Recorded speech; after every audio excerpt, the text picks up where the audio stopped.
ರಾಜ್ಯದಲ್ಲಿ ಮತ್ತೆ ಮುಂಗಾರು ಚುರುಕುಗೊಂಡಿದೆ. ರಾಜ್ಯದ ಹಲವು ಕಡೆಗಳಲ್ಲಿ ವರುಣ ಅಬ್ಬರಿಸಿ ಬೊಬ್ಬೆರಿತಾ ಇದ್ದಾನೆ. ಅದರ ಪರಿಣಾಮ ಸಾಲು ಸಾಲು ಸಮಸ್ಯೆಗಳು ಕೂಡ ಸೃಷ್ಟಿಯಾಗ್ತಾ ಇದೆ. ರಾಜ್ಯದಲ್ಲಿ ವರುಣನ ಅಬ್ಬರ ಮತ್ತೆ ಮುಂದುವರೆದಿದೆ.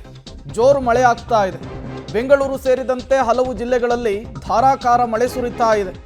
ವರುಣಾರ್ಭಟಕ್ಕೆ ಉತ್ತರ ಕರ್ನಾಟಕ ತತ್ತರಿಸಿರುವಂತಹದ್ದು.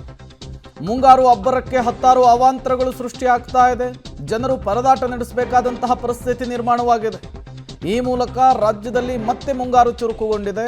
ಸತತವಾಗಿ ಸುರಿತಾ ಇರುವಂತಹ ಮಳೆ, ಅಧಿಕಾರಿಗಳ ನಿರ್ಲಕ್ಷ್ಯ, ಮುಂಜಾಗ್ರತಾ ಕ್ರಮ ವಹಿಸದೇ ಇರೋದು ಈಗ ಸಾಲು ಸಾಲು ಅವಾಂತರಗಳಿಗೂ ಕೂಡ ವೇದಿಕೆ ಆಗ್ತಾ ಇರುವಂಥದ್ದು. ನೀವು ಕೂಡ ವಿಜುವಲ್ಸನ್ನು ಗಮನಿಸ್ತಾ ಇದ್ದೀರಿ.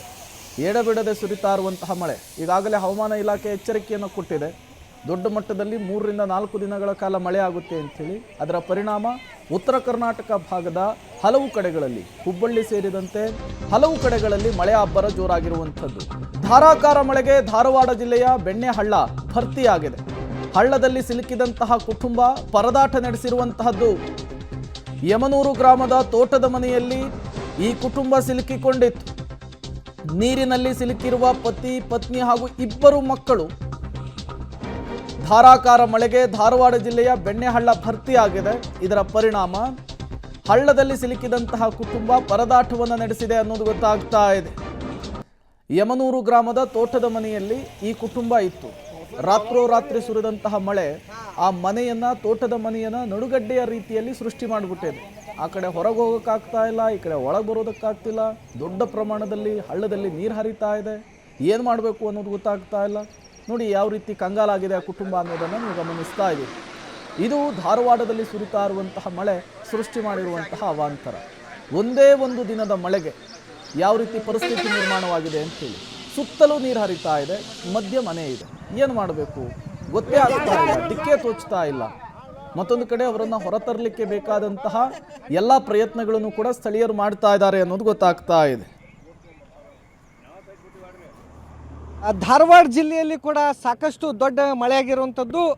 ತುಪ್ರಿ ಮತ್ತು ಬೆಣ್ಣೆಹಳ್ಳದ ಏನು ಅಟ್ಟುಕಚ್ಚಿನ ಪ್ರದೇಶ ಇದೆ, ಆ ಪ್ರದೇಶದಲ್ಲಿ ಸಾಕಷ್ಟು ನೀರು ಏನಂತ ಹೇಳಿದ್ರೆ ಈಗ ಹರಿದು ಬಂದಿರುವಂಥದ್ದು. ಈ ಕಡೆ ನೋಡ್ತಾ ಇರ್ಬೋದು, ಇದು ಧಾರವಾಡ ಜಿಲ್ಲೆಯ ನವಲಗುಂದ ತಾಲೂಕಿನ ಯಮನೂರು ಗ್ರಾಮದ ಬಳಿ ಇರುವಂಥ ಒಂದು ಬೆಣ್ಣೆಹಳ್ಳದ ದೃಶ್ಯ. ಈ ಕಡೆ ಒಂದು ಕುಟುಂಬ ಕೂಡ ಏನಂತ ಹೇಳಿದ್ರೆ ಇಲ್ಲಿ ಮನೆಯಲ್ಲಿ ಸಿಲುಕಿರುವಂಥ ದೃಶ್ಯಗಳು ಏನಂತ ಹೇಳಿದ್ರೆ ಕಂಡು ಬರ್ತಾ ಇದ್ದಾವೆ. ಇಲ್ಲಿ ಬಸವರಾಜ್ ಅನ್ನುವಂಥ ಕುಟುಂಬ ಸದ್ಯಕ್ಕೆ ಏನಂತ ಹೇಳಿದ್ರೆ ಈ ಒಂದು ತೋಟದ ಮನೆಯಲ್ಲಿ ಸಿಲುಕಿರುವಂಥದ್ದು.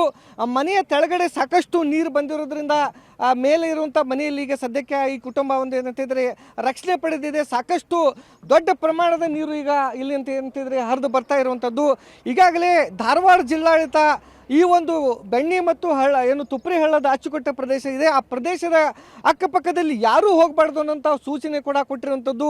ಧಾರವಾಡ ಜಿಲ್ಲೆಯ ಬಹುತೇಕ ಅಧಿಕಾರಿಗಳಿಗೆ ಏನಂತಿದ್ರೆ ಯಾವುದೇ ರೀತಿಯಾಗಿ ಹೊರಗಡೆ ಹೋಗುವಂತಿಲ್ಲ, ರಜೆ ತೆಗೆದುಕೊಳ್ಳುವಂತಿಲ್ಲ ಅನ್ನುವಂಥ ಎಲ್ಲ ಏನಂತಿದ್ರೆ ಸಾಕಷ್ಟು ಸೂಚನೆಗಳನ್ನು ಕೊಟ್ಟಿರುವಂಥದ್ದು. ಹೀಗಾಗಿ ಯಾರೂ ಕೂಡ ಏನಂತಿದ್ರೆ ಹೊರಗಡೆ ಹೋಗದಂತೆ ಇಲ್ಲಿ ಕೆಲಸಕ್ಕೆ ಏನಂತಿದ್ರೆ ಹಾಜರಾಗಬೇಕು. ಆದರೆ ಒಂದು ಕುಟುಂಬ ಈಗ ಸದ್ಯಕ್ಕೆ ಏನಂತಿದ್ರೆ ಇದು ಧಾರವಾಡ ಜಿಲ್ಲೆ ಯಮನೂರು ಗ್ರಾಮದ ಪಕ್ಕದಲ್ಲಿ ಏನು ಬೆಣ್ಣೆ ಹಳ್ಳ ಹರಿಯುತ್ತೆ, ಆ ಒಂದು ತೋಟದಲ್ಲಿ ಈಗ ಸದ್ಯಕ್ಕೆ ಸಿಲುಕಿರುವಂಥದ್ದು.